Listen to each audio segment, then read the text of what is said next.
os principais erros que o psicólogo comete quando o paciente pede um documento pra gente. Eu selecionei 3 erros que, se você prestar atenção neles e não cometer, não tem erro, você vai entregar o documento certo, da forma certa, não vai ter problema com esse paciente. Olá, gente, bom dia. Bom dia. Hoje vamos falar de documentos psicológicos, né? Mas a gente vai falar de coisas que podem mudar alguma coisa quando a gente for entregar um documento, quando a gente for entrar em contato com esse tema. Eu selecionei 3 erros aqui, né, que podem ser muito importantes da gente mudar.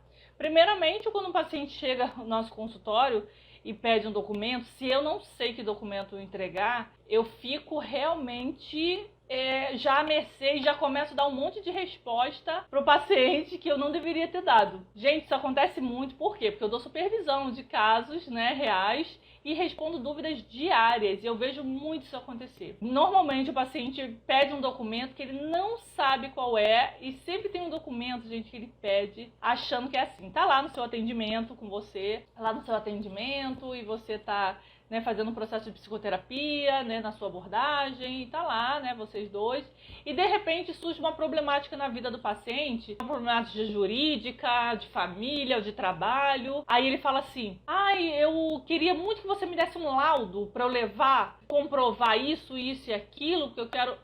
Aí o psicólogo já começa: ai meu Deus, como que faz um laudo, por favor, me ajudem, como que faz um laudo. Ele nem para pensar: será que é um laudo mesmo que eu tenho que fazer? Esse é o primeiro problema que acontece, que a gente tem que corrigir. Se eu não conheço quais são os meus documentos, que a gente tem 5, né? Laudo, relatório, esse relatório dividido em 2, que é o relatório individual e o relatório multidisciplinar, né? Multiprofissional. Temos a declaração, temos o atestado e temos o parecer. Né? São 5 documentos que a gente tem, né? Então, se a gente não sabe qual é o documento que eu tenho que entregar, porque cada documento dele tem uma finalidade, né? Tem uma finalidade e tem uma forma de produção que é técnica, né? Então, cada um vai necessitar de alguma coisa para aquele formato de produção, né? Então, aí se o paciente chega, por exemplo, eu dei o exemplo aqui do laudo, né? O paciente chega pedindo um laudo. Ele está no seu processo clínico. Aí o psicólogo fala assim: ok, só que o psicólogo, muitas vezes ele não sabe que para produzir um laudo, requer um enquadramento, requer um processo psicodiagnóstico. Rosilé, mas ele já é meu paciente, eu já fiz diagnóstico, eu já fiz tudo isso. E tudo que você fez ali para o seu paciente, o objetivo era o processo de psicoterapia. Não era para você elaborar o documento com o item que ele quer no documento, né? Então, para você elaborar um documento como um laudo, você tem que parar o seu processo de psicoterapia e fazer todo o enquadramento de um processo psicodiagnóstico para que você possa comprovar com referências bibliográficas, testes psicológicos, tudo que precisa ter dentro desse enquadramento para formular um documento. Gente, nosso laudo não é igual um laudo médico. O laudo médico, a gente vai lá numa consulta, ele analisa a gente, ele faz uma anamnese lá, e ele vai lá e faz um laudo pra gente, né? Ou então ele vai precisar de dependendo do laudo, de alguns exames, a gente vai fazer alguns exames, ele vai lá e ele vai escrever o laudo rapidamente na nossa frente. Depois que ele tem todos os dados, né? Às vezes os dados podem demorar do médico, né? De repente ele precisa de exames, né? O nosso não funciona assim.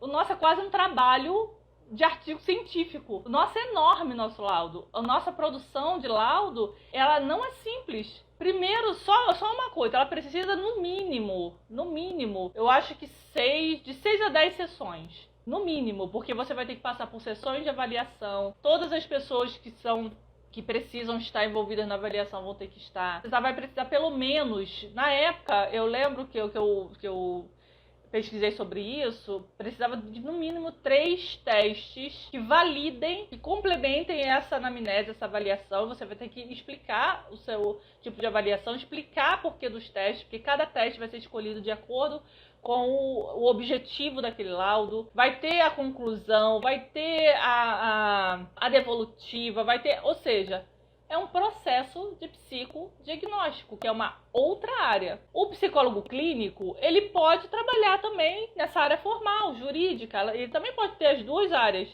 só que nem sempre a gente tem. Eu, por exemplo, não faço laudo.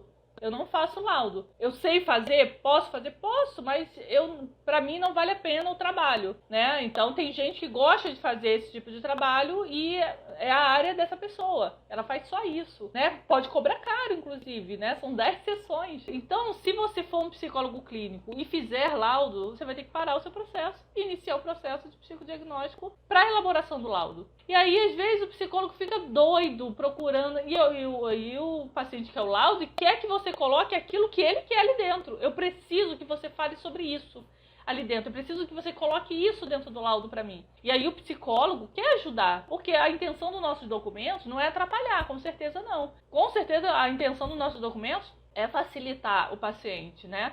E aí, gente, a gente falou do primeiro, né? Se eu não sei qual é a função do meu laudo, dos meus documentos, eu não tenho como entregar um documento, porque às vezes a pessoa pede com tanta certeza que até a gente fica com certeza. De repente é esse mesmo, né? Ou vou fazer, né?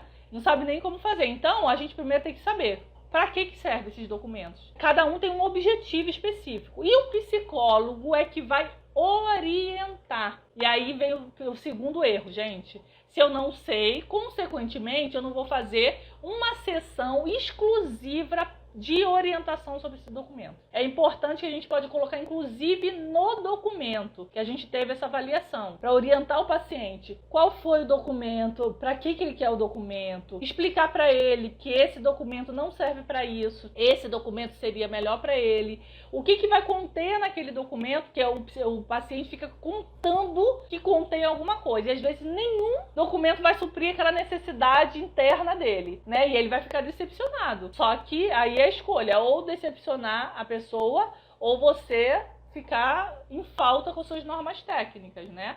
Correndo riscos aí, né, de algum tipo de problemática. Então, a gente às vezes tem que fazer uma escolha difícil, né, com relação ao paciente. E o paciente vai ter que aceitar, né? Ele vai ter que engolir, porque a gente não vai descumprir uma norma técnica para colocar uma coisa que não tem nada a ver com a produção do nosso documento. Então a gente precisa mostrar para o paciente para que serve o documento. Aí tá, o paciente, ok, entendi. Aí a gente vai pro terceiro erro, gente. Terceiro erro. Quando a gente vai ter que pedir um tempo de produção, né? Porque ele demora a ser feito, né? Mesmo quando é um prontuário, às vezes tem um prontuário que tá na mão e a gente vai entregar ele online. Então você vai ter que reproduzir ele, você vai ter que organizar ele, até porque também tem como você produzir ele. Você não pode colocar relato de sessão ali dentro, você não pode colocar... falar em primeira pessoa, você não pode, você precisa fazer um texto sem espaço, ou seja, tem umas regras também de produção. E aí você vai organizar ele bonitinho, tudo, colocar tudo que precisa para entregar. Mas para entregar esse documento requer uma sessão de devolutiva. Gente, isso é uma precaução tão importante que quando a gente não faz, quando a gente faz, já pode acontecer do paciente se decepcionar depois, porque na hora ele tá todo ali, às vezes tá nem prestando atenção, ele só quer o documento. Mas depois ele se decepcionar, porque ele leu direito, tudo. Mas se você não fizer isso, aí piorou. Porque o paciente, ele recebe o documento, ele fala, não era isso que eu queria. Então, a devolução, você vai lembrar do que você falou sobre a documentação, sobre o que tinha no documento, qual o objetivo desse documento, você pediu para isso, é por isso que você está recebendo esse documento. Você vai minimamente mostrar o que tem o documento, né? Por exemplo, hoje eu vou entregar um documento, vou entregar um relatório, né, para paciente. Relatório é o nosso trabalho, como eu trabalhei com essa pessoa, né? Então tem regras de produção, tem o que pode ter lá, o que não pode, quais são as etapas desse documento, né? Então eu tenho que explicar passo a passo para ela, né? O que tem aqui nessa parte aqui da demanda, o que tem nessa parte aqui da análise, o que tem essa parte aqui da conclusão, né, para que a paciente não tenha nenhuma surpresa, ela já sabe exatamente o que está aqui, né, e no final, lá na conclusão, já tem dizendo que a gente não se responsabiliza pelo uso fora da finalidade que a pessoa pede por uma finalidade, é aquela finalidade daquele documento eu produzir para isso. Se a pessoa usar para outra coisa, se usar o documento dela, aí o problema é dela, né, então isso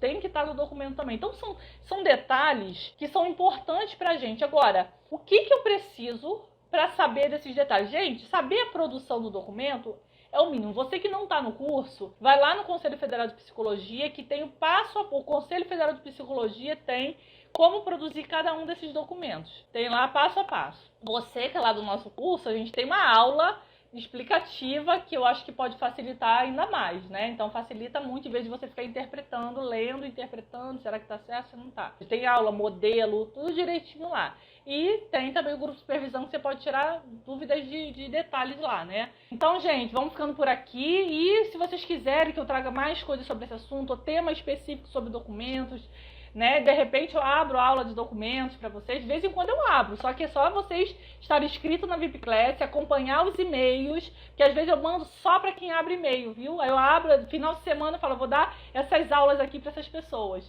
né? Então vai lá nos e-mails, abre sempre, que de vez em quando a gente dá uma aula prêmio de presente ali, num feriado, para que a pessoa possa estudar. Então eu abro uma aula do curso lá, dos bônus de VIP Class dos alunos, para que a pessoa que está abrindo e-mail possa assistir, tá?